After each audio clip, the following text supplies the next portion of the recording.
The South African government has decided to make an enemy of Elon Musk by teaming up with one of his biggest rivals for internet connectivity.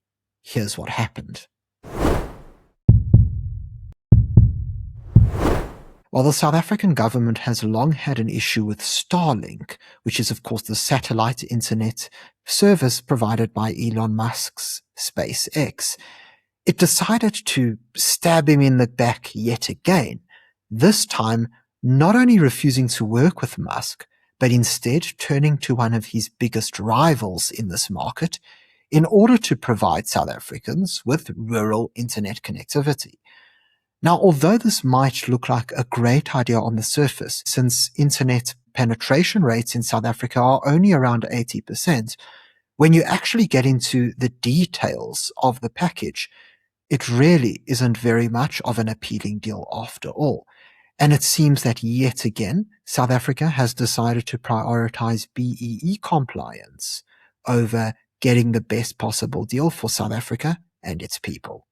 Now, before we get into the situation, could I please remind you to subscribe to the channel if you haven't already? It's free to do, and all you've got to do is click on the subscribe button below. If you would like to enjoy some additional benefits, such as members-only videos, you can do so by becoming a Power Club member. All you have to do is click on the join button below the video. Now let's get started.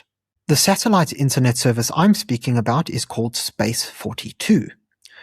So South Africa has launched the satellite and internet service through a partnership involving Space42, BrainSat South Africa, and Thuraya.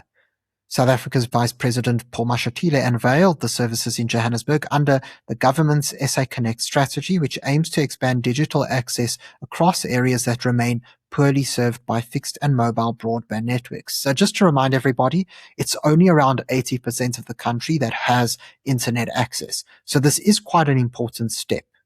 But like I said, we will see a little bit later why this is such a poor decision compared to working with Starlink. So the company provides satellite communication services to government and enterprise customers and will support deployment in areas where traditional broadband infrastructure is either too expensive or technically difficult to build. The launch follows a memorandum of understanding signed between Space42 and South Africa's Department of Communications and Digital Technologies after Mashatile visited the United Arab Emirates in April 2024. Space42, a UAE-based space technology company, has been expanding its satellite communications footprint across Africa. In January 2025, the company launched Thuraya 4, a mobile communication satellite carried by a SpaceX Falcon 9 rocket, giving the group full African coverage for the first time.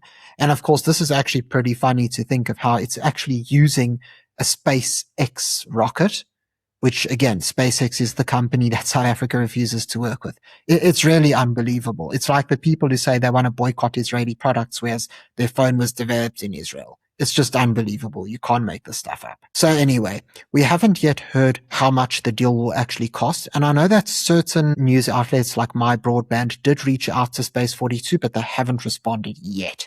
But the big takeaway is that the reason why the South African government is happy to work with Space42 is of their BEE compliance. We know that the big reason why they were unable to work with Musk is because he said, I don't want to give away part of my business, which is absolutely correct. Now, you might be thinking to yourself, well, surely by working with Space42, South Africa can get around its lack of Starlink. But once we go into the actual details of Space42 versus Starlink, we'll see why this is not the case. So here I've created a presentation just comparing the specifications of Space42 to those of Starlink. And what you'll immediately notice is that Starlink is superior in every conceivable way. If we take a look at the speed. So just to clarify, Space42 is using its Thuraya 4 service. That's what's going to be deployed in South Africa. And that specific service only gives internet speeds of up to 1,024 kilobytes per second or 1.024 megabytes per second. Now, for those of you who are not too familiar with this, it's an incredibly low speed for modern internet. I mean, most ordinary 4G and 5G connections are far faster. We're talking 10, 20 megabytes per second. And then, of course, a lot of fiber connections can be 50 per second or even 100 per second. And so this is really incredibly low. But if we take a look at Starlink, their residential and roam plans, which are really the plans that they use for everyday customers, range between 40 megabytes per second and 250 megabytes per second. And so even the slowest Starlink connection is almost 40 times faster than what Thuraya 4 by Space 42 has to offer. Let's move on to the phone call cost per minute, because this is also important. Not only do people want to be able to use the internet, but they might also want to call their family and friends, especially from rural areas where internet access is normally pretty bad and cell phone reception is not so good. If we're using the Thuraya Skyphone, a phone call costs a whopping 24 Rand per minute. This is based on the dollar amount, because normally it's $1 per minute, which even in the US is very expensive. I do know that My Broadband tried to reach out to the company for comment, but they never gave any. But when we look at Starlink, we see a much different picture.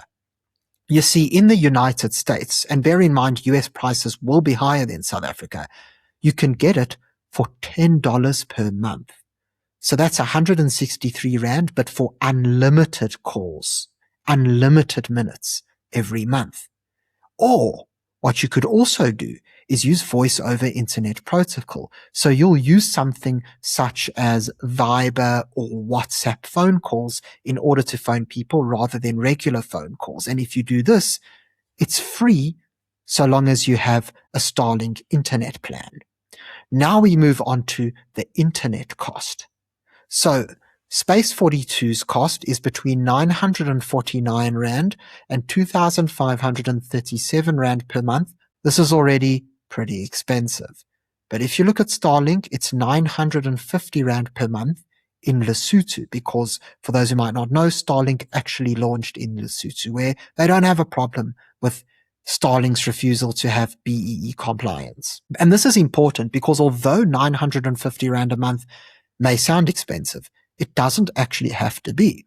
Because remember, the speed at which Starlink runs is pretty much the speed at which most internet in a lot of offices run. So this is for multiple people and maybe even multiple offices. And this is important for us to note, because if you're in a rural place, what the local community could do, especially the municipality, that they could set up Starlink in their little municipal area and actually have a 950 Rand per month connection that serves a whole bunch of people. And so ultimately, yes, it sounds like a lot because 950 Rand for just one person is a lot. But once you split it amongst many people, it actually becomes very affordable. Not to mention that those people will have high-speed internet and will be able to make phone calls included. For Space 42, on the other hand, this is a completely irrational and costly exercise, because ultimately you can't split this service between more than one person because you're only getting around 1 megabyte per second internet. What's going to happen if you have more users? It's just going to get slower and slower. And so this is completely inefficient. It's never going to work, and it's a terrible idea. And unfortunately, the only reason why we're getting the worst deal is because the South African government refuses to give up on its BEE nonsense. And yet again, the South African people are forced to suffer. Thank you very much for tuning into this video. If you found it informative, please remember to subscribe to the channel for more content. Until next time, I'm Matthew Cohen, and this is the Power Pod.